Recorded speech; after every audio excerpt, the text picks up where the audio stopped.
Regardez, les Arabes aussi ont fait ça, les Africains aussi ont fait ça, les Ottomans aussi ont fait ça. Les anciennes sociétés colonisées commencent à produire leur propre récit historique.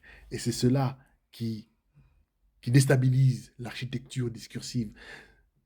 Ces sociétés vont commencer à réinterroger les archives impériales.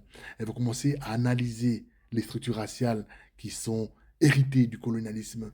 Et ces sociétés vont commencer à contester la centralité morale occidentale. Et face à cette contestation, face aussi à la présence, à la visibilité des corps noirs, des corps arabes dans l'espace public occidentaux. Hein. Vous voyez, quand ils diffusent leurs vidéos, voilà, regardez comment la France est devenue, regardez ce qui se passe à La Baule, regardez ce qui se passe à Seine-Saint-Denis, regardez un noir élu, etc., un noir qui a été désigné comme étant le nouveau maire. Il y a certains discours qui vont commencer à réagir en réactivant la logique comparative pour se soulager, pour essayer d'exorciser, de repousser un peu plus loin ces noirs, ces hordes de noirs et d'arabes qui arrivent, qui prennent de l'espace et qui vont manifestement, vraisemblablement, nous grand remplacer.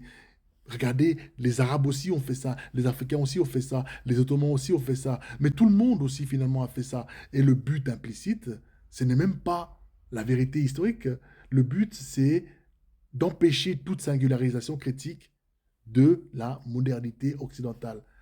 Or, ce que l'on attend à minima d'une analyse sérieuse, c'est l'inverse. C'est de comparer sans chercher à dissoudre les différences structurelles. Parce que, je le répète encore, l'esclavage, c'est un phénomène, moi je le dis volontiers, hein, c'est un phénomène qui a été quasi universel. Mais toutes les formes d'esclavage n'ont pas produit les mêmes effets, la même racialisation, la même industrialisation, la même mondialisation économique, la même codification biologique de hiérarchies humaines. Le système atlantique européen a une spécificité historique qui est réelle, qui est indéniable. Il faut reconnaître cela et